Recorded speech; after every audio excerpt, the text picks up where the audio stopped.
আমাদের আজকের নাটক গৃহপ্রবেশ। রচনা রবীন্দ্রনাথ ঠাকুর। প্রযোজনা মোহাম্মদ মোজাক্কের। নাট্যানুষ্ঠান গৃহপ্রবেশ।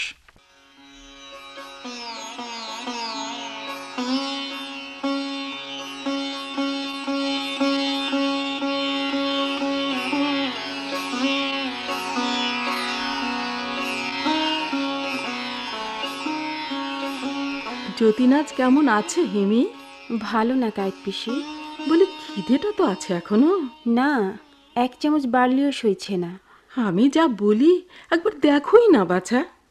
আমার ঠাকুর জামাইয়ের ঠিক ওই রকম হয়েছিল, তবে ঠাকুরের কৃপায় খেতে পারতো, খিদেও ছিল বেশ, তাই রক্ষে। কিন্তু একটু পাশ ফিরতে গেলেই যতীনেরও তো ওই রকম পাঁজরের ব্যথা।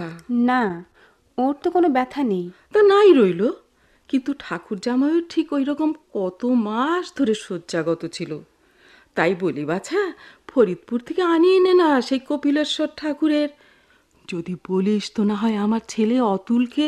তুমি একবার মাসিকে বলে দেখো, তিনি যদি... তোর মাসি সে তো কানেই আনে না, সে কি কিছু মানে? যদি মানতো তবে তার এমন দশা হয়? বলি হিমি, তোদের বউ তো যতীনের ঘরের দিক দিয়েই যায় না? না না, মাঝে মাঝে তো... আমার কাছে ঠেকে কি হবে বাছা? তোমরা যে বড় সাধ করে এমন রূপসী মেয়ে ঘরে আনলে, এমন দুঃখের দিনে তোমাদের পরিবউয়ের রূপ নিয়ে কি হবে বলো তো?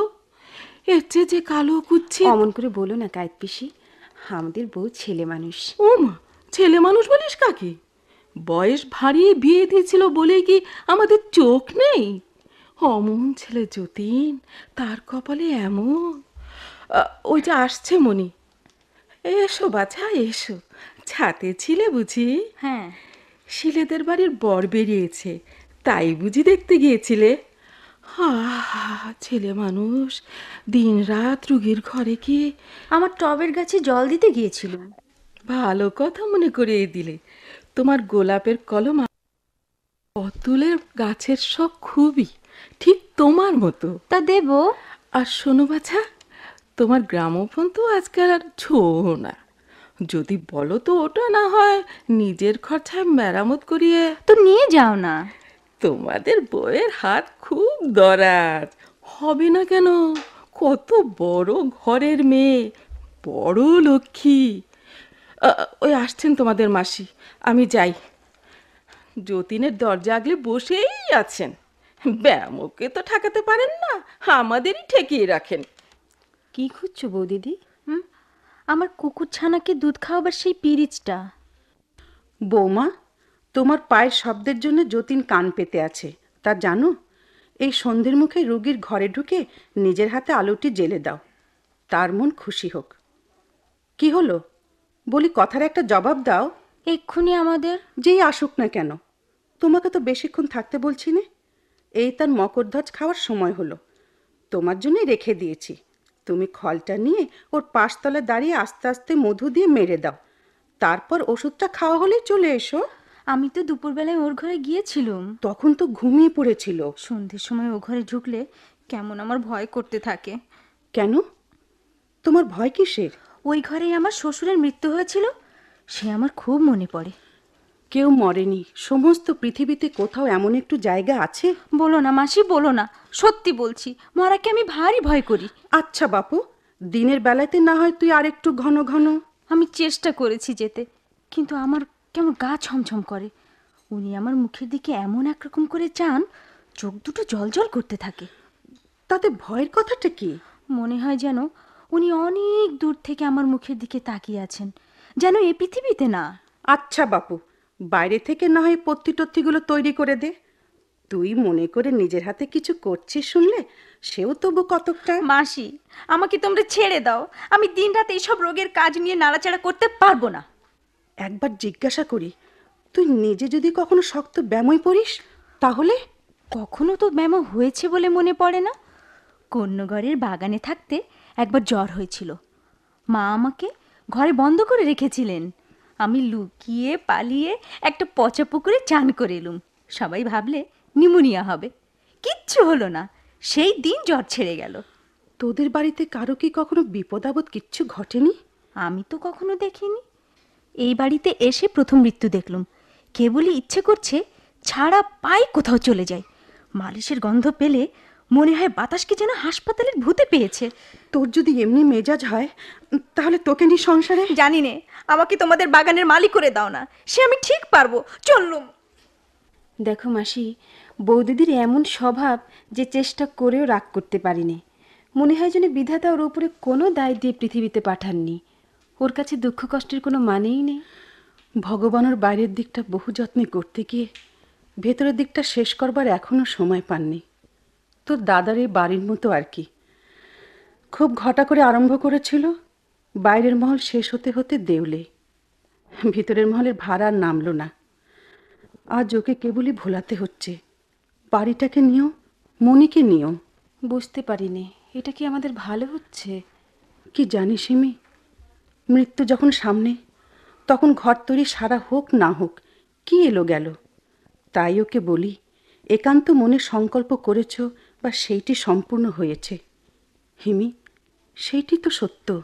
বাড়িটা যেন তাই হলো, কিন্তু বৌদিদি। তোর বৌদিদিকে যিনি সুন্দর করেছেন তার সংকল্পের মধ্যেও সম্পূর্ণ। চিরদিনের ধন যে মণি, ভগবানের আপন বুকের যে ধনমণি, সেই তো কৌস্তুভ রত্ন। তার মধ্যে কোথাও কোনো খুঁত নেই। মৃত্যুকালে যতীন বিধাতা সে মানুষের মণিকেই দেখে যাক। মাসি, তোমার কথা শুনলে আমার মন আলোয় ভরে ওঠে। আমি কেবল কথাই বলি, কিন্তু বউর উপরে রাগ করতেও ছাড়িনি। সব বুঝি, তবু ক্ষমাও করতে পারিনি। কিন্তু হিমি, তুই যে বললি তোর বৌদিদির উপর রাগ করতে পারিস নে, তাতে বুঝলুম তুই যতীনেরই বোন বটে। যাই যতীনের কাছে।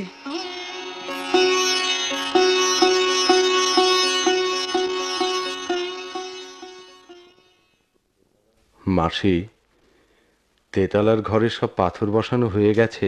হ্যাঁ, কাল হয়ে গেছে সব। যাক, এতদিন পরে শেষ হয়ে গেল। আমার কতকালের ঘর বাঁধা সারা হলো। আমার কতদিনের স্বপ্ন। কত লোক দেখতে আসছে তোর এই বাড়িটা যতীন। তারা বাইরে থেকে দেখছে, আমি ভেতরে থেকে যা দেখতে পাচ্ছি তা এখনো শেষ হয়নি, কোনো কালে শেষ হবে না। কল্পলোকের শেষ পাথরটি বসিয়ে আজ পর্যন্ত কোন শিল্পী বলেছে এইবার আমার সাঙ্গ হলো? বিশ্বের সৃষ্টিকর্তাও বলতে পারেনি, তারও কাজ চলছে। যতীন, কিন্তু আর না বাবা, এইবার তুই একটু ঘুমো। না মাসি, আজ তুমি আমাকে সকাল সকাল ঘুমোতে বলো না। কিন্তু ডাক্তার। থাক ডাক্তার, আজ আমার জগৎ তৈরি হয়ে গেল। আজ আমি ঘুমোবো না। আজ বাড়ির সব আলোগুলো জ্বেলে দাও মাসি। মণি কোথায়, তাকে একবার। তাকে সেই তেতালা নতুন ঘরটায় ফুল দিয়ে সাজিয়ে বসিয়ে দিয়েছি। এ তোমার মাথায় কি করে এলো? ভারী চমৎকার। দরজার দুধারে মঙ্গল ঘর দিয়েছ? হ্যাঁ, দিয়েছি বই কি। আর মেঝেতে পদ্ম ফুলের আলপনা? সে আর বলতে। একবার একবার কোনো রকম করে ধরাধরি করে আমাকে সেখানে নিয়ে যেতে পারো না? একবার কেবল দেখে আসি আমার মনি আপন তৈরি ঘরের মাঝখানটিতে বসে। না যতীন, সে কিছুতেই হতে পারে না। ডাক্তার ভারী রাগ করবে। মনে মনে ছবিটা দেখতে পাচ্ছি। কোন শাড়িটা পরেছে? সেই বিয়ের লাল শাড়িটা। আমার এই বাড়ির নাম কি হবে জানো মাসি? কি বলতো? মণিসৌধ। বেশ নামটি। তুমি সবটার মানে বুঝতে পারছো না মাসি? না, সবটা হয়তো পারছি না। সৌধ বলতে কেবল বাড়ি বুঝলে চলবে না, ওর মধ্যে সুধা আছে। তা আছে যতীন, এ তো কেবল টাকা দিয়ে তৈরি হয়নি। তোর মনে সুধা এতে ঢেলেছিস। তোমরা শুনলে হয়তো হাসবে। না, হাসবো কেন যতীন? বল, কি বলছিলি? আমি আজ বুঝতে পারছি তাজমহল তৈরি করে শাহজাহান কি সান্ত্বনা পেয়েছিলেন। সে সান্ত্বনা তার মৃত্যুকে অতিক্রম করে আজ পর্যন্ত। আর কথা কোস নে, ঘুমোতে না চাস ঘুমোস নে, চুপ করে একটু ভাব না হয়। মণি তার বিয়ে সেই লাল বেনারসি পরেছে। আজ তাকে একবার। ডাক্তার যে বারণ করে যতীন। ডাক্তার ভাবে পাছে আমার। তোর জন্যে নয়, মনির জন্যেই।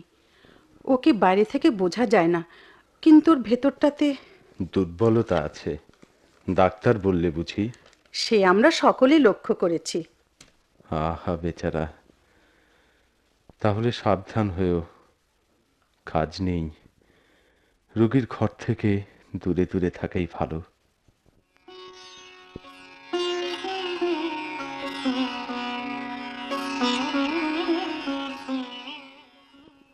যেটা সত্যি সেটা জানা ভালোই। যতীনের আর আশা নেই, আর কয়দিন মাত্র। জেনে রাখলুম, সেই শেষ কদিনের সংসারের কাজ চুকিয়ে দিই, তারপরে ঠাকুর যা দয়া করেন ছুটির দিনে তার নিজের কাজে ভর্তি করে নেবেন। ঔষধ কিছু বদল করে দেওয়া গেল। এখন সর্বদা ওর মনটাকে প্রফুল্ল রাখা চাই। মনের চেয়ে ডাক্তার নেই। মন, হায় রে, তা আমি যা পারি তা করব। আপনার বৌমাকে মাঝে মাঝে রোগীর কাছে যেতে দেবেন। আমার মনে হয় যেন আপনারা ওকে একটু বেশি ঠেকিয়ে রাখেন। হাজার হোক ছেলে মানুষ, রোগীর সেবার চাপ কি সইতে পারে? তা বললে চলবে না। আপনিও তো ওর পরে একটু অন্যায় করেন। দেখেছি বৌমার খুব মনের জোর আছে। এত বড় ভাবনা মাথার উপরে ঝুলছে, কিন্তু ভেঙে পড়েননি তো। তবু ভিতরে ভিতরে তো একটা। আমরা ডাক্তার, রোগীর দুঃখটাই জানি। নিরোগীর দুঃখ ভাববার জিনিস নয়। বৌমাকে বরঞ্চ আমার কাছে ডেকে দিন, আমি নিজে তাকে বলে দিয়ে যাচ্ছি। না না, তা দরকার নেই।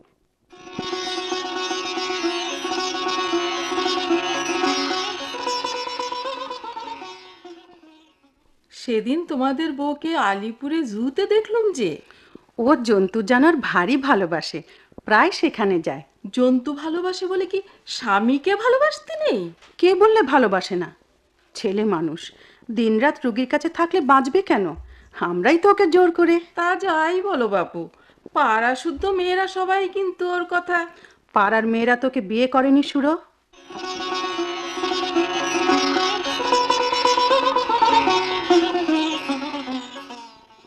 এই যে হিমি, এসেছিস? বাঁচলুম। সেই ফটোটা কোথাও খুঁজে পাচ্ছি নে, তুই একবার দেখে দে না বোন। কোন ফটো দাদা? সেই যে বোটানিক্যাল গার্ডেনে মনির সঙ্গে গাছতলায় আমার যে ছবি তোলা হয়েছিল। সেটা তো তোমার অ্যালবামে ছিল। এই যে খানিক আগে অ্যালবাম থেকে খুলে নিয়েছি। বিছানার মধ্যেই কোথাও আছে, কিংবা নিচে পড়ে গেছে। এই যে দাদা, বালিশের নিচে। মনে হয় যেন 8 জন্মের কথা। সেই নিম গাছের তলা, মণি পড়েছিল কুসুমি রঙের শাড়ি, খোপাটা ঘাড়ের কাছে নিচু করে বাঁধা। মনে আছে হিমি, কোথা থেকে একটা বউ কথা কেউ ডেকে ডেকে অস্থির হচ্ছিল। নদীতে জোয়ার এসেছে, সে কি হাওয়া আর ঝাউ গাছের ডালে ডালে কি ছড়ছড়ানি শব্দ। মণি ঝাউয়ের ফলগুলো কুড়িয়ে তার ছাল ছাড়িয়ে শুকছিল। বলে, আমার এই গন্ধ খুব ভালো লাগে। তার যে কি ভালো লাগে না তা জানি নে। তারই ভালো লাগার ভেতর দিয়ে এই পৃথিবীটা আমি অনেক ভোগ করেছি। সেদিন যেটা গেয়েছিলি, সেই গানটি গাতো হিমি, লক্ষ্মী মেয়ে, মনে আছে তো? হ্যাঁ, মনে আছে। যৌবন সরসী নীরে মিলন শতদল, যৌবন সরসী নীরে কোন চঞ্চল বন্যায় টলমল টলমল, যৌবন সরসী নীরে সরম রক্ত রাগে তার গোপন স্বপ্ন জাগে, তারি গন্ধ কেশর মাঝে এক বিন্দু নয়ন জল, টলমল টলমল, যৌবন সরসী। কেন ডেকে পাঠিয়েছো কাকি? বাবা, তুই তো উকিল, তোকে একটা কিছু করে দিতেই হচ্ছে। তারা তো সবুর করতে পারছে না, ডিক্রি করেছে, এখন জারি করবার জন্যে বেশি দিন সবুর করতে হবে না। তারা তো তোরই মক্কেল, একটু বুঝিয়ে বলিস। ডাক্তার বলেছে। ডাক্তার আরও একবার বলেছিল কিনা, এবার তারা বিশ্বাস করতে চাচ্ছে না। বাড়ি বন্ধক রেখে বাড়ি তৈরি করা, যতীনের কিরকম বুদ্ধি হলো? ওর দোষ নেই, দোষ নেই। ওর বুদ্ধির জায়গায় মণি বসেছে শনি হয়ে। ভেবেছিল ওর মণিকে, ওর ওই আলেয়ার আলোকে ইটের বেড়া দিয়ে ধরে রাখবে। ওর তো নগদ টাকা কিছু ছিল। সমস্ত পাটের ব্যবসায় ফেলেছে। যতীনের পাটের ব্যবসা, কলম দিয়ে লাঙ্গল চাষ। হাসবো না কাঁদবো? অসাধ্য রকম খরচ করতে বসেছিল। ভেবেছিল পাট বেচাকেনা করে তাড়াতাড়ি মুনাফা হবে। আকাশ থেকে মাছি কেমন করে ঘায়ের খবর পায়। সর্বনাশের একটু গন্ধ পেলে কোথা থেকে সব কুমন্ত্রী এসে জোটে। সর্বনাশ! এখন বাজার এমন যে ক্ষেতের পাট চাষিদের কাটবার খরচ পোষাচ্ছে না। থাক থাক, আর বলিস নে, আর ভাববারও দরকার নেই। দিন ফুরিয়ে এলো। কাকি, পাওনাদার বোধহয় ওর পাটের ব্যবসার খবর পেয়েছে, বুঝেছে অনেক শকুনি জমবে, তাই তাড়াতাড়ি নিজের পাওনা আদায় করবার জোগাড় করছে। ওরে অখিল, এ কটা দিন সবুর করতে বল। জমদূতের সঙ্গে আদালতের পেয়াদা যেন পাল্লা দিতে না আসে। না হয় নিয়ে চল আমাকে তোর মক্কেলের কাছে। আমি বামুনের মেয়ে, তার পায়ে মাথা খুঁড়ে আসি গে। আচ্ছা, তাদের সঙ্গে একবার কথা কয়ে দেখি, যদি দরকার হয় তোমাকে হয়তো যেতে হবে। একবার যতীনের সঙ্গে দেখা করে যাই। না, তোকে দেখলে ওর ব্যবসার কথা মনে পড়ে যাবে। আচ্ছা, ও যে মনির নামে অনেক টাকা লাইফ ইন্স্যুর করেছিল, তার কি হলো? সে আমি যেমন করে হোক টিকিয়ে রেখেছি। আমার যা কিছু ছিল তাতেই তো গেল, আর এ ডাক্তার খরচে। যতীনকে তো বাঁচাতে পারবো না। যতীনের দানটিকে বাঁচাতে পারলুম, আমার মনে এই সুখ থাকবে। মনে তো আছে, মাঝে মাঝে ইনস্যুরের মাসুল যখন তাকে জোগাতে হতো, তখন সে কি হাঙ্গাম। দোহাই অখিল, তোর মক্কেলকে বলে। দেখো কাকি, আমি সত্যি কথা বলি, ওর পরে আমার একটু দয়া হয় না। এত বড় বাদশাহী বোকামি। কিন্তু কিন্তু ওর পরে ভগবানের দয়া কত একবার দেখ। সমস্ত প্রাণ দিয়ে বাড়িটি তৈরি করতে বসেছিল, শেষ হলো না বটে। কিন্তু খেলার সাথে ভাঙা খেলনা কুড়িয়ে নিয়ে ওকে সঙ্গে নিয়ে যাচ্ছেন। আর কোন খেলা নিমন্ত্রণ পড়েছে কে জানে। কাকি, আমাদের আইনের বইয়ে ভাগ্যে তোমাদের এই খেলার কথাটা কোথাও লেখেনি, তাই অন্য করে দুটো খেতে পাচ্ছি, নইলে ওই রকমই খেয়ালের হাওয়ায় একেবারে দেউলের ঘাটে গিয়ে মরতুম।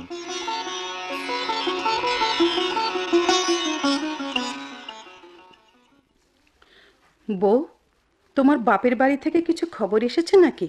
তোমার জ্যাঠাতো ভাই অনাথকে দেখলুম। হ্যাঁ, মা বলে পাঠিয়েছেন আসছে শুক্রবারে আমার ছোট বোনের অন্নপ্রাশন, তাই ভাবছি। বেশ তো বাছা, এক গাছি সোনার হার পাঠিয়ে দাও, তোমার মা খুশি হবেন। ভাবছি আমি যাব। আমার ছোট বোনকে তো দেখিনি, দেখতে ইচ্ছে করে। উমা, সে কি কথা? যতীনকে একলা ফেলে যাবে? ফিরতে আমার খুব বেশি দেরি হবে না। খুব বেশি দেরি হবে কি না তাকে বলতে পারে মা? সময় কি আমাদের হাতে? চোখের এক পলকে দেরি হয়ে যায়।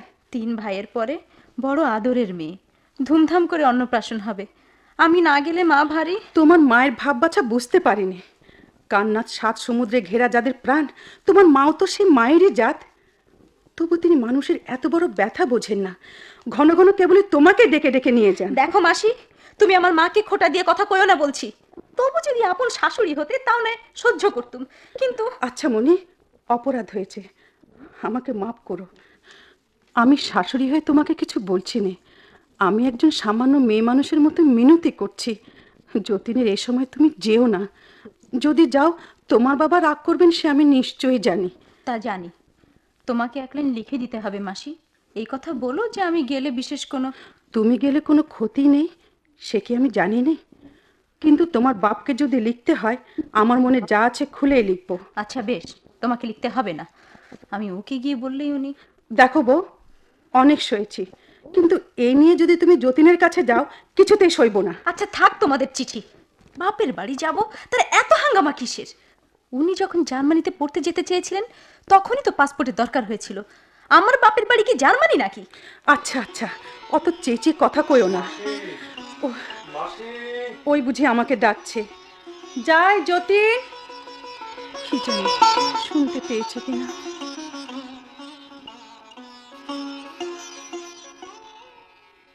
আমাকে ডেকেছিলি যতীন? হ্যাঁ মাসি, শুয়ে শুয়ে ভাবছিলুম, উপায় নেই, আমি তো বন্দি, অসুখের জাল দিয়ে জড়ানো, দেয়াল দিয়ে ঘেরা। সঙ্গে সঙ্গে মণিকে কেন এমন বেঁধে রাখি? কি যে বলিস যতীন, তার ঠিক নেই। তোর সঙ্গে যে ওর জীবন বাঁধা, তুই খালাস দিতে চাইলে কি ওর বাঁধন খসবে? একদিন ছিল যখন স্ত্রী সহমরণে যেত, সে অন্যায় তো এখন বন্ধ হয়ে গেছে। কিন্তু মণিরাজে যে পলে পলে সহমরণ, বেঁচে থেকে সহমরণ, মনে করে আমার প্রাণ হাঁপিয়ে ওঠে। এর থেকে ওকে দাও মুক্তি মাসি, দাও মুক্তি। আজ হঠাৎ এমন কথা কেন বলছিস যতীন? স্বপ্নের ঘরে এক কথা আর হয়ে তোর কানে পৌঁছেছিল নাকি? না না, অনেকক্ষণ ধরে ভাবছিলুম। ঝাউ গাছের ঝরঝর শব্দ, নদীতে জোয়ার, দূরে বউ কথা ক পাখির ডাক। মনে পড়ছিল মণি সেই কুসুমি রঙের শাড়ি, আর কুকুরের সঙ্গে খেলা, আর বিনা কারণে হাসি। ওর ওর দুরন্ত প্রাণ এই মরা দেয়ালগুলোর মধ্যে কেন?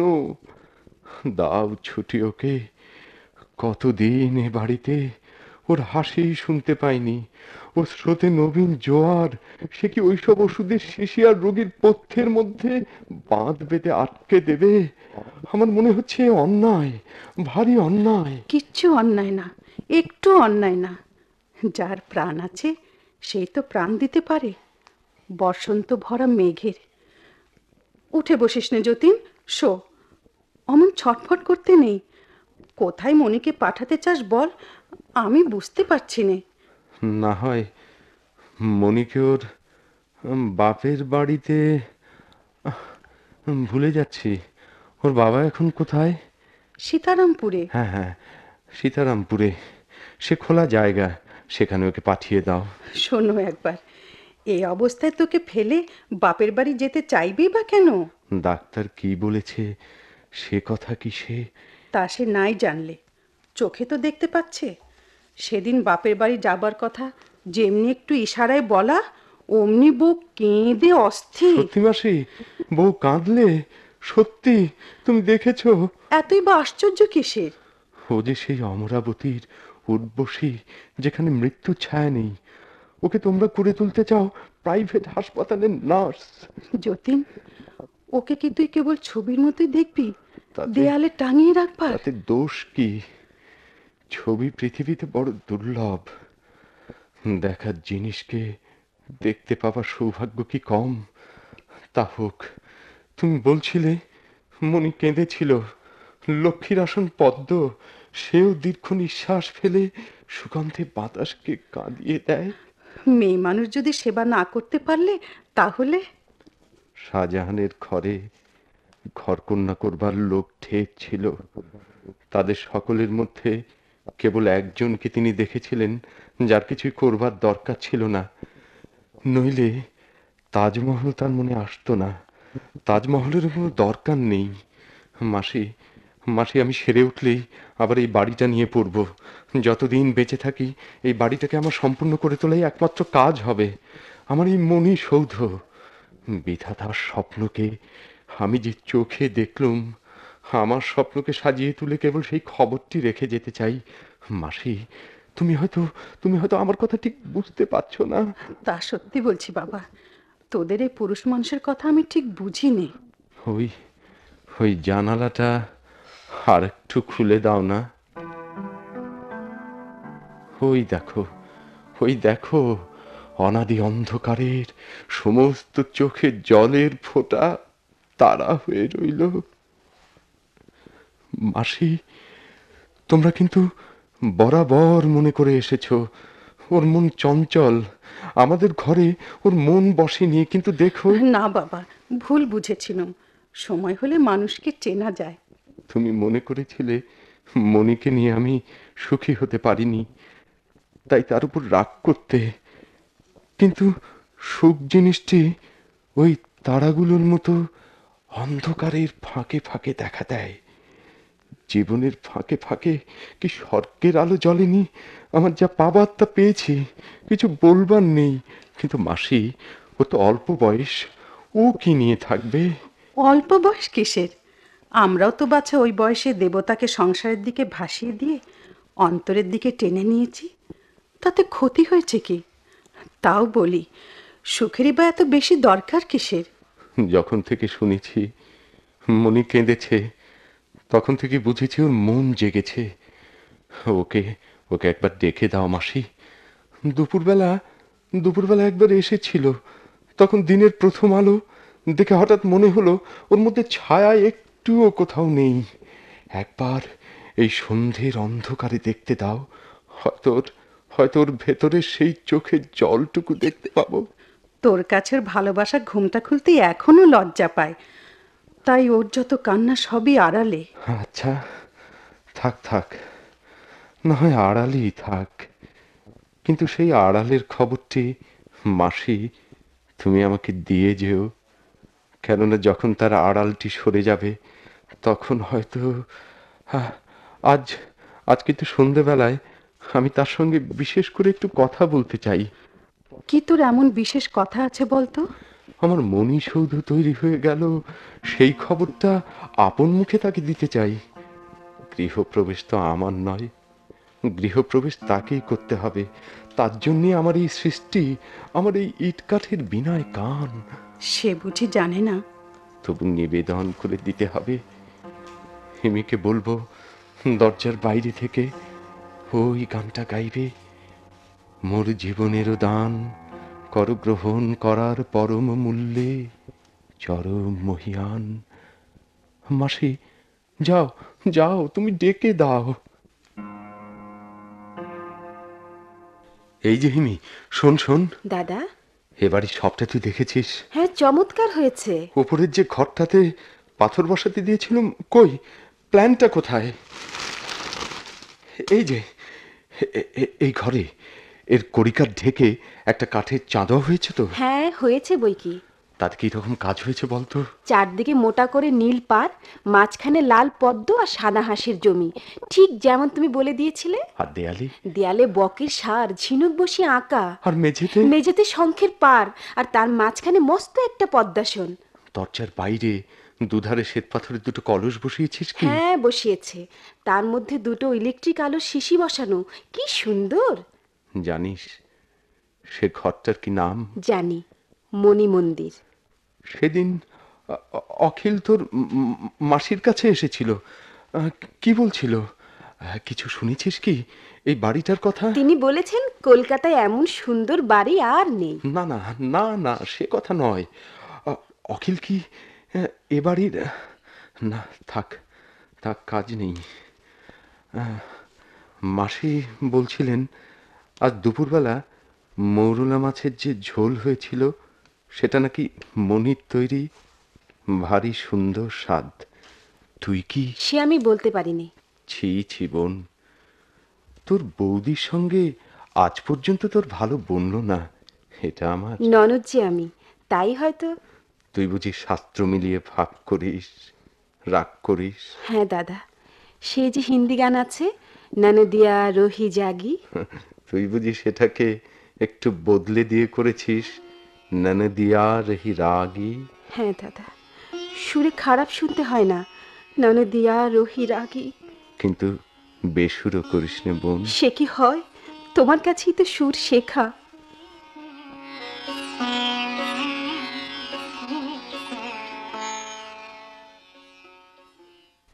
এ কি বউ, কোথায় যাচ্ছ নাকি? সীতারামপুরে যাব। সে কি কথা? কার সঙ্গে যাবে? অনাথ নিয়ে যাচ্ছে। লক্ষ্মী মা আমার, যেও, তুমি যেও, তোমাকে বারণ করব না, কিন্তু আজ না। টিকিট কিনে গাড়ি রিজার্ভ হয়ে গেছে, মা খরচ পাঠিয়েছেন। তা হোক, ও লোকসান গায়ে সইবে। না হয় তুমি কাল ভোরের গাড়িতে যেও, আজ রাত্রিটা। মাসি, আমি তোমাদের তিথিবার মানি নে, আজ গেলে দোষ কি? যতীন তোমাকে দেখেছে, তোমার সঙ্গে তার একটু বিশেষ কথা আছে। বেশ তো, এখনো 10 মিনিট সময় আছে, আমি তাকে বলে আসছি। না, তুমি বলতে পারবে না যে যাচ্ছ। তা বলবো না, কিন্তু দেরি করতেও পারবো না। কালই অন্নপ্রাশন, আজ না গেলে চলবেই না। জোর হাত করছি বউ, আমার কথা একদিনের মতো রাখো। মন একটু শান্ত করে যতীনের কাছে বসো, তাড়াতাড়ি করো না। তা কি করব বলো? গাড়ি তো আর বসে থাকবে না। অনাথ চলে গেছে, এখনই সে এসে আমায় নিয়ে যাবে। এই বেলা তার সঙ্গে দেখা সেরে আসি গে। না, তবে থাক, তুমি যাও। এমন করে তার কাছে যেতে দেব না। ওরে অভাগিনী, যতদিন বেঁচে থাকবি এই দিনের কথা তোকে চিরকাল মনে রাখতে হবে। মাসি, আমাকে অমন করে সাপ দিও না বলছি। ওরে যতীন, আর কেন বেঁচে আছিস বাপ? দুঃখের যে শেষ নেই। আমি আর ঠেকিয়ে রাখতে পারলুম না।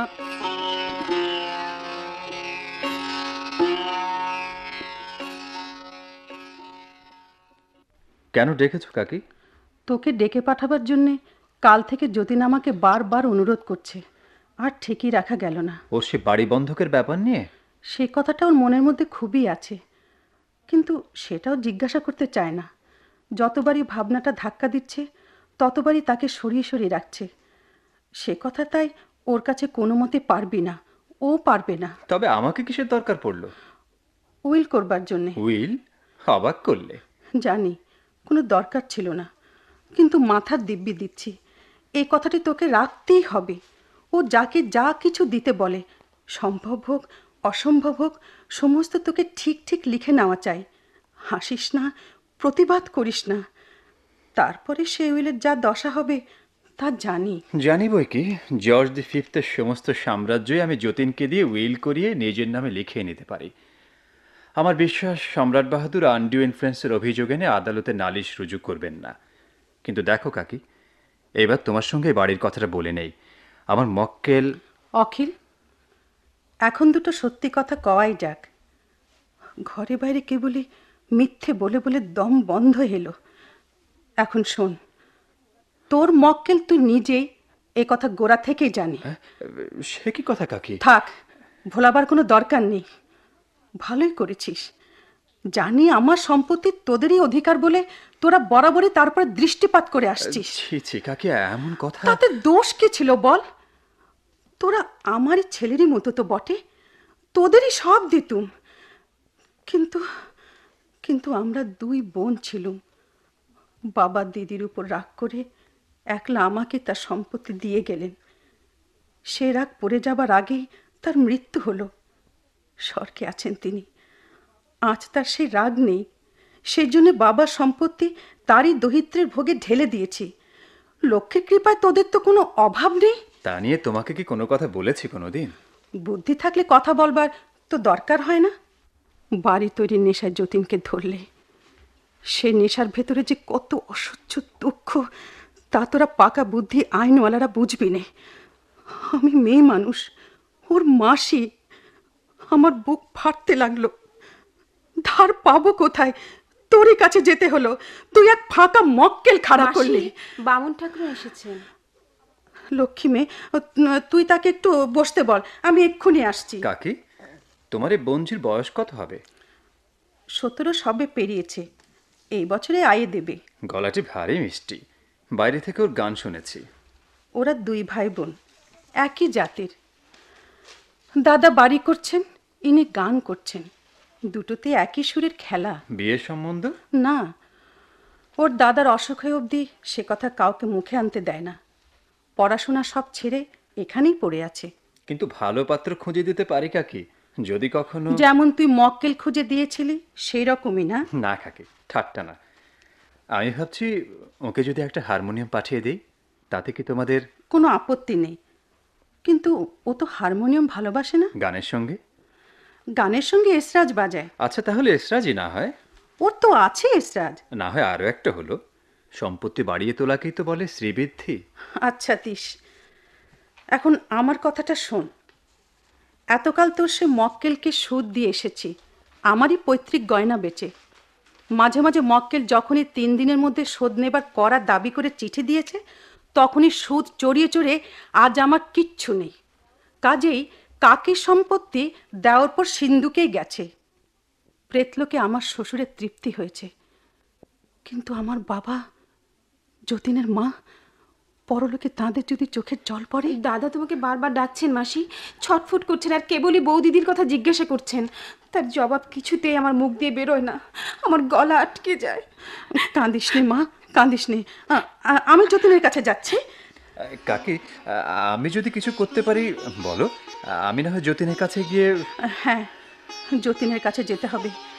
তার উইলটা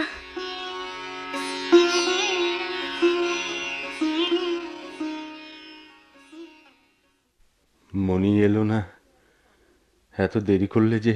সে এক কাণ্ড। গিয়ে দেখি তোর দুধ জাল দিতে গিয়ে পুড়িয়ে ফেলেছে বলে কান্না। বড় মানুষের ঘরের মেয়ে দুধ খেতেই জানে, জাল দিতে শেখেনি। তোর কাজ করতে প্রাণ চায় বলেই করা। অনেক করে ঠান্ডা করে তাকে বিছানায় শুয়ে রেখে এসেছি, একটু ঘুমো। মাসি, কি বাবা? বুঝতে পারছি দিন শেষ হয়ে এলো, কিন্তু কোনো খেদ নেই। আমার জন্য শোক করো না। না বাবা, শোক করবার পালা আমার ফুরিয়েছে। ভগবান আমাকে একটু বুঝিয়ে দিয়েছেন যে বেঁচে থাকায় যে ভালো আর মরায় যে মন্দ তা নয়। মৃত্যুকে আমার মধুর মনে হচ্ছে। আজ আমি ওপারের ঘাটের থেকে সানাই শুনতে পাচ্ছি। হিমি, হিমি কোথায়? ওই যে জানালার কাছে দাঁড়িয়ে। কেন দাদা, কি চাই? লক্ষ্মী বোন আমার, তুই অমন আড়ালে আড়ালে কাঁদিস নে। তোর চোখের জলের শব্দ আমি যেন বুকের ভেতর শুনতে পাই। দেখি দেখি তোর হাতটা। হিমি, বোতলে গরম জল ভরে আন, পায়ে দিতে হবে। কষ্ট হচ্ছে মাসি, কিন্তু যত কষ্ট মনে করছো তার কিছুই নয়। আমার সঙ্গে আমার কষ্টের ক্রমেই বিচ্ছেদ হয়ে আসছে। বোঝাই নৌকোর মতো জীবন জাহাজের সঙ্গে সে ছিল বাঁধা আছে, বাঁধন কাটা পড়েছে, তাকে দেখতে পাচ্ছি, কিন্তু কিন্তু আমার সঙ্গে সে আর লেগে নেই। এই 3 দিন মনিকে দিনে রাতে একবারও দেখিনি। বাবা, একটু বেদানার রস খাও, তোমার গলা শুকিয়ে আসছে। আমার আমার উইলটা কাল লেখা হয়ে গেছে। সে কি আমি তোমাকে দেখিয়েছি? ঠিক মনে পড়ছে না। আমার দেখবার দরকার নেই যতীন। মা যখন মারা যান আমার তো কিছুই ছিল না। তোমার খেয়ে তোমার হাতে আমি মানুষ হয়েছি, তাই বলছিলাম। সে আবার কি কথা? আমার তো কেবল এই একখানা বাড়ি আর সামান্য কিছু সম্পত্তি ছিল, বাকি সবই তো তোর নিজের রোজগার। কিন্তু কিন্তু এ বাড়িটা কিসের বাড়ি আমার? কত দালান তুই বাড়িয়েছিস, আমার যেটুকু সে তো আর খুঁজেই পাওয়া যায় না। মাসি, মনি তোমাকে ভেতরে ভেতরে সে কি জানিনি? যতীন, যতীন তুই এখন ঘুমো। আমি আমি মনিকে সব লিখে দিলুম বটে, কিন্তু কিন্তু তোমারই রইল। ও তো কখনো তোমাকে অমান্য করবে না। সেই জন্য তো ভাবছিস কেন বাছা?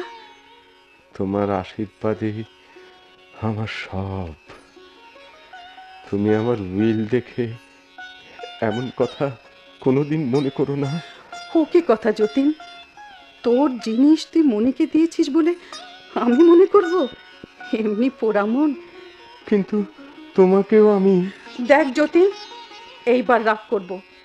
তুই চলে যাবি আর টাকা দিয়ে আমাকে ভুলিয়ে রেখে যাবি? মাসি, টাকার চেয়ে যদি আর বড় কিছু তোমাকে দিয়েছিস যতীন, ঢের দিয়েছিস। আমার শূন্য ঘর ভরেছিলি, এ আমার অনেক জন্মের ভাগ্যি। এতদিন তো বুক ভরে পেয়েছি, আজ আমার পাওনা যদি ফুরিয়ে থাকে তো নালিশ করব না। দে, লিখে দে, বাড়ি ঘর জিনিসপত্র ঘোড়া গাড়ি তালুক মুলুক যা আছে মনের নামে সব লিখে দে। এসব বোঝা আমার সইবে না। তোমার ভোগে রুচি নেই, কিন্তু মনির বয়স অল্প, তাই। ও কথা বলিস নি। ধন সম্পদ দিতে চাস দে, কিন্তু ভোগ করা। কেন ভোগ করবে না মাসি? না রে না, পারবে না, পারবে না। আমি বলছি ওর মুখে রুচবে না, গলা শুকিয়ে কাঠ হয়ে যাবে, কিছুতে কোনো রস পাবে না। দেবার মতো জিনিস তো কিছুই। কম কি দিয়ে যাচ্ছিস? ঘর বাড়ি টাকা করি ছল করে যা দিয়ে গেলি তার মূল্য কি কোনো দিনই বুঝবে না? মনি মনি কাল কি এসেছিল? আমার মনে পড়ছে না। এসেছিল, তুই ঘুমিয়েছিলি শিওরের কাছে অনেকক্ষণ বসে বসে। আশ্চর্য, আমি ঠিক সেই সময়ে স্বপ্ন দেখছিলুম, যেন মনি আমার ঘরে আসতে চাচ্ছে। দরজা অল্প একটু ফাঁক হয়েছে, ঠেলাঠেলি করছে, কিন্তু কিছুতেই সেইটুকুর বেশি আর খুলছে না। কিন্তু মাসি, তোমরা একটু বাড়াবাড়ি করছো। ওকে দেখতে দাও যে সন্ধেবেলাকার আলোর মতো কেমন অতি সহজে আমার ধীরে ধীরে। বাবা, তোর পায়ের উপরে পশমের শালটা টেনে দি, পায়ের তেলো ঠান্ডা হয়ে গেছে। না মাসি, না, গায়ে কিছু দিতে ভালো লাগছে না। জানিস যতীন, এই শালটা মনির তৈরি। এতদিন রাত জেগে জেগে তোর জন্য তৈরি করছিল, কাল শেষ করেছে। আমার মনে হচ্ছে ওটা যেন হিমি সেলাই করেছিল। মনি তো সেলাই ভালোবাসে না, ও কি পারে? ভালোবাসার জোরে মেয়ে মানুষ শেখে। হিমি ওকে দেখিয়ে দিয়েছে বই কি, ওর মধ্যে ভুল সেলাই অনেক আছে। হিমি, তুই তুই পাখাটা রাখ ভাই, আয় আমার কাছে বস। আজই পাঁজি দেখে তোকে বলে দেব কবে কবে গৃহপ্রবেশের লগ্ন আসবে। থাক দাদা, ওসব কথা থাক। আমি উপস্থিত থাকতে পারবো না সেই মনে করে বুঝি? আমি থাকবো বোন, সেদিন এ বাড়ির হাওয়ায় হাওয়ায় আমি থাকবো। তোরা বুঝতে পারবি। যে গানটা গাবি সে আমি ঠিক করে রেখেছি, সেই অগ্নিশিখা। একবার শুনিয়ে দে। ডাক্তারবাবু জিজ্ঞেস করছেন তাকে কি আজ রাতে থাকতে হবে? হ্যাঁ, থাকতে হবে। আগে যাই বলি গিয়ে।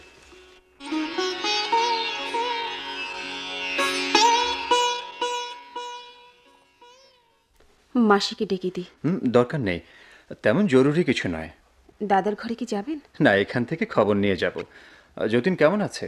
ডাক্তার বলেন আজ অবস্থা ভালো নয়। কদিন থেকে তোমরা দিনরাত্রি খাটছ, আমি এলাম তোমাদের সঙ্গে তোমাদের একটু জিরোতে দেবার জন্যে। বোধহয় রোগীর সেবা আমিও কিছু কিছু। না, সে হতেই পারে না, আমি কিচ্ছু শ্রান্ত হইনি। আচ্ছা, না হয় আমি তোমাদের সঙ্গে সঙ্গে কাজ করি। এইসব কাজ জানি ওকালতির চেয়ে অনেক বেশি শক্ত। না, আমি তা বলছি না। না, সত্যি কথা, আমাকে যদি বার্লি তৈরি করতে হয় আমি হয়তো ঘরে আগুন লাগিয়ে দেবো। কি বলছেন আপনি? একটু বাড়িয়ে বলছি না, ঘরে আগুন লাগানো আমাদের অভ্যেস, বুঝতে পারছো না? দেখো না কেন, তুমি তো যতীনের জন্য বার্লি তৈরি করছো, আমি হয়তো এমন কিছু তৈরি করে বসে আছি যেটা রোগীর পথ্য নয়, অরোগীর পক্ষে গুরুপাক। তুমি বসো, দুটো কথা তোমার সঙ্গে কই নেই। এখন কিন্তু গল্প করবার মতো। রামো, গল্প করতে পারলে আমাদের ব্যবসা ছেড়ে দিতুম, দ্বিতীয় বঙ্কিম চাটুর্যে হয়ে উঠতুম। হাসছো কি? আমাদের অনেক কথাই বানাতে হয়, একটু ভালো লাগে না। গল্প বানাতে পারলে এই ব্যবসা ছেড়ে দিতুম। তুমি বোধহয় গল্প লেখা শুরু করেছো? না। নাটক তৈরি? না, আমার ওসব আসে না। কি করে জানলে? ভাষাই কুলোয় না। নাটক তৈরি করতে ভাষার দরকার হয় না, খাতাপত্র কিছুই চাই না। হয়তো এখনই তোমার নাটক শুরু হয়েছে, বা কে বলতে পারে। আমি যাই, মাসিকে ডেকে দিই। না, দরকার হবে না, এই আমি বাজে কথা বন্ধ করলুম, কাজের কথাই পারবো। ভেবেছিলাম যতীনকে বলবো, কিন্তু তার শরীর যেরকম এখন। তার ব্যবসার কোনো গুজব আমার কানে উঠেছে কিনা এ কথা প্রায় আমাকে জিজ্ঞাসা করেন। আপনি হয়তো। আমি জানি ব্যবসা গেছে তলিয়ে। পায়ে পড়ি, তাকে খবর দেবেন না। আর যাই হোক, তার এই বাড়িটা তো। যতীন বাড়ির কথা বলে নাকি? কেবল ওই কথাই বলছেন, একদিন ধুম করে গৃহপ্রবেশ হবে, তারই প্ল্যান। গৃহপ্রবেশের আয়োজন তো হয়েছে। আপনি কি করে জানলেন? আমার আপিস থেকে হয়েছে, পেয়াদারা বেশভূষা করে প্রায় তৈরি। দেখুন অখিলবাবু, এ হাসির কথা নয়। সে কি আর আমি জানি না? তোমার কাছে লুকিয়ে কি হবে? এ বাড়িটা দেনা। না না না, সে হতেই পারবে না অখিলবাবু, দয়া করবেন। কিন্তু অত ভাবছো কেন? তুমি তো সব জানোই, তোমাদের দাদা তো আর বেশি দিন। জানি জানি, দাদার থাকবেন না, সেও সহ্য হবে, কিন্তু তার এই বাড়িটিও যদি যায় তাহলে বুক ফেটে মরে যাব। এই যে তার প্রাণীর চেয়েও। দেখো, তুমি সাহিত্যে, গণিতে, লজিকে ক্লাসে পুরো মার্কা পেয়ে থাকো, কিন্তু সংসার জ্ঞানে 3rd ক্লাসেও পাস করতে পারবে না। বিষয়কর্মে হৃদয় বলে কোনো পদার্থ নেই, ওর নিয়ম। আমি জানি না, আপনার পায়ে পড়ি, এ বাড়ি আপনাকে বাঁচাতে হবে। আপনার আপিসের পেয়াদাগুলোকে সাজাতে হবে বাজনদার করে, হাতে দিতে হবে বাঁশি। ল কলেজে লয় তত্ত্বের সব অধ্যায় শিখেছি, কেবল তান লয়ের পালাটা প্র্যাকটিস হয়নি। এটা হয়তোবা তোমার কাছ থেকেই। অখিল, কি হচ্ছে? হিমি কাঁদছে কেন? গৃহপ্রবেশের প্ল্যানে একটু খটকা বেঁধেছে, তাই নিয়ে। তা ওর সঙ্গে এসব কথা কেন? ওর দাদাজি ওরই উপরে গৃহপ্রবেশের ভাত দিয়েছে। শুনছি কাজটাতে কোনো বাধা না হয়, সেই জন্য এত লোককে ছেড়ে আমাকে ধরেছে। তা তোমরা যদি সকলে মনে করো, তাহলে চাই কি গৃহপ্রবেশের কাজে আমিও কোমর বেঁধে লাগতে পারি? কথাটা বুঝেছো কাকি? বুঝেছি। শুধু কোমর বাঁধা নয়, বাঁধন আরও পাকা করতে চাস। এখন সে পরামর্শ করবার সময় নয়। আপাতত যতীনকে তুই আশ্বাস দিবি যে তার বাড়িতে কারো হাত পড়বে না। বেশ, তো বললেই হবে পাটের বাজার চড়েছে। এখন একে চোখের জলটা মুছতে বলবেন।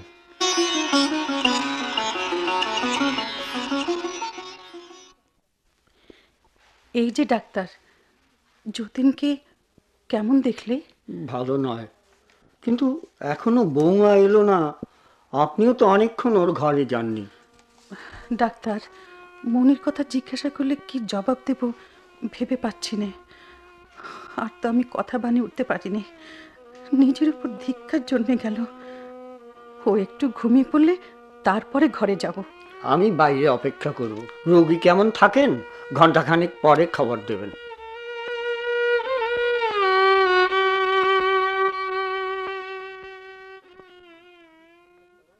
মনি, কর্তাবাবু, আমি শম্ভু, আমাকে ডাকছিলেন? হ্যাঁ হ্যাঁ হ্যাঁ, একবার তোর বউ ঠাকরুনকে ডেকে দে। কাকে? বউ ঠাকরুনকে। তিনি তো এখনো ফেরেননি। কোথায় কোথায় গেছেন? সীতারামপুরে। সীতারামপুর? আজ গেছেন? না, আজ 3 দিন হলো। আহ, ও তুই কে? আমি কি চোখে ঠিক দেখছি? আমি শম্ভু কর্তাবাবু। ঠিক করে বলতো, আমার তো ভুল হচ্ছে না? না বাবু। কোন ঘরে আমি? এই কি সীতারামপুর? না, কলকাতায়। এ তো আপনার শোবার ঘর। মিথ্যে নয়, এ সমস্তই মিথ্যে নয়। আমি মাসিমাকে ডেকে দেই, যাই।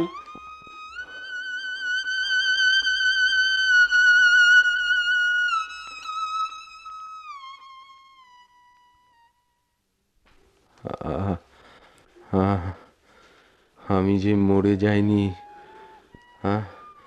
তা কি করে জানবো মাসি? হয়তো সবই উল্টে গেছে। ও কি বলছিস যতীন? তুমি তো আমার মাসি। না তো কি যতীন? হিমিকে ডেকে দাও না, সে আমার পাশে বসুক। সে যেন থাকে আমার কাছে, এখনই যেন কোথাও না যায়। আয় তো হিমি, এখানে বসতো মা। ওই বাঁশিটা থামিয়ে দাও না। ওটা কি গৃহপ্রবেশের জন্য আনিয়েছো? যতীন, ওরা দরকার নেই। পাশের বাড়িতে বিয়ে, ও বাঁশি সেখানেই বাজছে। বিয়ের বাঁশি? ওর মধ্যে এত কান্না কেন? বেহাগ বুঝি? তোমাকে কি আমার স্বপ্নের কথা বলেছি মাসি? কোন স্বপ্ন? মনি যেন আমার ঘরে আসবার জন্য দরজা ঠেলছিল। কোনো মতেই দরজার এতটুকু বেশি ফাঁক হলো না। সে বাইরে দাঁড়িয়ে দেখতে লাগলো, কিছুতেই ঢুকতে পারলো না। অনেক করে ডাকলো, তার গৃহপ্রবেশ হলো না।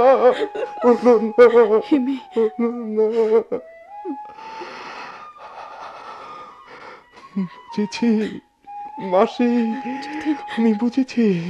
আমি দেউলে, একেবারে দেউলে সব দিকে। বাড়িটাও নেই, সব বিক্রি হয়ে গেছে। কেমন নিজেকে ফোলাচ্ছিল। না যতীন, না, শপথ করে বলছি তোর বাড়ি ঠিক আছে। ওই অখিল এসেছে, যদি বলিস তাকে ডেকে দিই। বাড়িটা তবে আছে। ও, সে তো অপেক্ষা করতে পারবে। আমার মতো সে তো ছায়া নয়। বৎসরের পর বৎসর সে দরজা খুলে থাক না দাঁড়িয়ে, কি বলো মাসি? থাকবে বই কি যতীন, তোর ভালোবাসায় ভরা হয়ে থাকবে। ভাই হিমি, তুই থাকবি আমার ঘরটিতে। একদিন হয়তো সময় হবে, ঘরে প্রবেশ করবে, সেদিন যে লোকেই থাকে আমি জানতে পারবো। হিমি, কি দাদা? তোর উপর ভাল রইল বোন। মনে আছে কোন গানটা গাবে? আছে দাদা, অগ্নিশিখায় এসো। লক্ষ্মী বোন আমার, কারো উপর রাগ করিস নে, সবাইকে ক্ষমা করিস। আর আমাকে যখন মনে করবি তখন মনে করিস আমাকে দাদা চিরদিন ভালোবাসত, আজও বাসে। জানো মাসি, আমার এই বাড়িতে হিমের বিয়ে হবে। আমাদের সেই পুরনো দালান যেখানে আমার মায়ের বিয়ে হয়েছিল, সেই দালানে আমি একটু হাত দিইনি মাসি, একটু হাত দিইনি। তাই হবে বাবা, তাই হবে। মাসি, হাত জন্মে তুমি আমার মেয়ে হয়ে জন্মাবে। তোমাকে বুকে করে মানুষ করব। বলিস কি যতীন, আবার মেয়ে হয়ে জন্মাবো? না হয় তোরই কোলে ছেলে হয়ে জন্ম হবে, সেই কামনাই কর না। ছেলে না, ছি। ছোটবেলায় যেমন ছিলে তেমনি অপরূপ সুন্দরী হয়ে তুমি আমার ঘরে আসবে, আমি তোমাকে সাজাবো। যতীন, আর বকিস নে, একটু ঘুমো। তোমার নাম দেব লক্ষ্মী রানী। ও তো একেলে নাম হলো না। না, একেলে না, তুমি চিরদিন আমার সাবেক কেলে। যতীন, এই তোমার সুধায় ভরা সাবেক কাল নিয়ে তুমি আমার ঘরে এসো। তোর ঘরে কন্যাদের দুঃখ নিয়ে আসবো, এ কামনা আমি তো করিনি। তুমি আমাকে দুর্বল মনে করো মাসি, দুঃখ থেকে বাঁচাতে চাও। বাঁচা? আমার যে মেয়ে মানুষের মন, আমি দুর্বল, তাই তোকে বড় ভয়ে সকল দুঃখ থেকে চিরদিন বাঁচাতে চেয়েছে। কিন্তু আমার সাধ্য কি আছে, কিছুই করতে পারিনি। মাসি, একটা কথা গর্ব করে বলতে পারি। বল। যা পাইনি তা নিয়ে কোনো দিন কাড়াকাড়ি করিনি। সমস্ত জীবন হাত জোর করে অপেক্ষাই করলুম। মিথ্যেকে চাইনি বলি এত সবুর করতে হলো। সত্য হয়তো এবার দয়া করবেন। ওকে মাসি, ওকে কই কেউ তো না। যদি তুমি একবার ওই ঘরটা দেখে এসো না, আমি যেন। না বাছা, কাউকে দেখছি না, কিন্তু স্পষ্ট যেন কিছু না। যতীন, ওকে ও কোথা থেকে আসছো? দাদা, কিছু খবর আছে? উনি ডাক্তার। আপনি ওর কাছে থাকবেন না, আপনার সঙ্গে বড় বেশি কথা কন। না, মাসি যেতে পারবে না। আচ্ছা বাচ্চা, আমি ওই কোনটাতে গিয়ে বসছি। না, আমার পাশে বসো, আমার হাত ধরো। ভগবান তোমার হাত থেকেই যতীন আমাকে নিজের হাতে নেবে। আচ্ছা বেশ, কিন্তু কথা কবেন না। সেই ওষুধটা খাবার সময় হলো। সময় হলো, আবার ভোলাতে এসেছো। যতীন, সময় পার হয়ে গেছে। মিথ্যে সান্ত্বনায় আমার দরকার নেই। বিদায় করে দাও, সব বিদায় করে দাও। মাসি, এখন আমার তুমি আছো, কোনো মিথ্যে কি চাইনে। হায় ভাই হিমি, আমার পাশে বস। এতটা উত্তেজনা ভালো হচ্ছে না। তবে আমাকে আর উত্তেজিত করো না। ডাক্তার গেছে, এইবার আমার বিছানায় উঠে বসো, তোমার কোলে মাথা দিয়ে আমি শুই। বাবা, একটু ঘুমো। ঘুমোতে বলো না, এখনো আমার আর একটু জেগে থাকবার দরকার আছে। শুনতে পাচ্ছ না? আসছে, এখনই আসবে।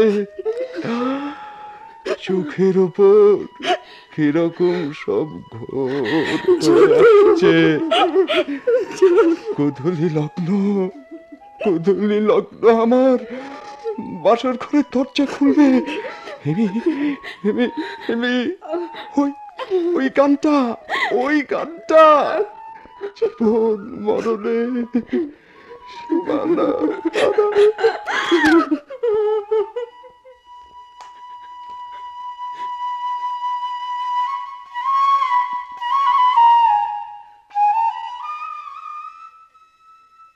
বাবা যতীন, একটু চেয়ে দেখ,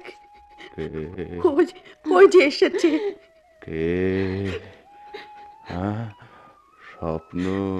স্বপ্ন নয় বাবা, বাবা মনি, ওই যে তোমার শ্বশুর। তুমি কে? চিনতে পারছিস না? ওই তো তোর মনি। দরজাটা কি সব খুলে গেছে? সব খুলেছে। পায়ের উপর ও শালটা নয়, সরিয়ে দাও। যতীন, এটা শাল নয় যতীন, বউ তোর পায়ের উপর পড়েছে। ওর মাথায় হাত রেখে একটু আশীর্বাদ কর, একবার চোখ খুলে দেখ বাবা। যতীন, ভগবান, আমি এখন কি করব?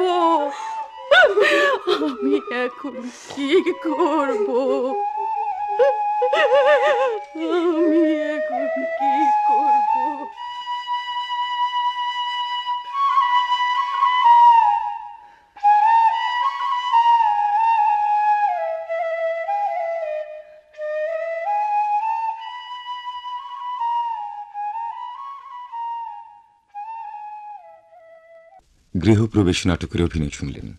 রচনা রবীন্দ্রনাথ ঠাকুর, অভিনয়াংশে অখিল, রাশেদ নিজাম, ডাক্তার টি.এইচ. ভূঁইয়া, শম্ভু মতিউর রহমান, প্রতিবেশিনী খাদিজা জামান, মনি ফাল্গুনী আহমেদ, হিমি ডলি জহুর, মাসি ও যতীনের ভূমিকায় সুজাতা আজিম এবং আশরাফুল আলম, কণ্ঠসঙ্গীতে রেজওয়ানা চৌধুরী, শব্দ সংযোজনা ও সম্পাদনা মাহবুবুর রহমান। নাটকটি প্রযোজনা করেছেন মুহাম্মদ মুজাক্কের।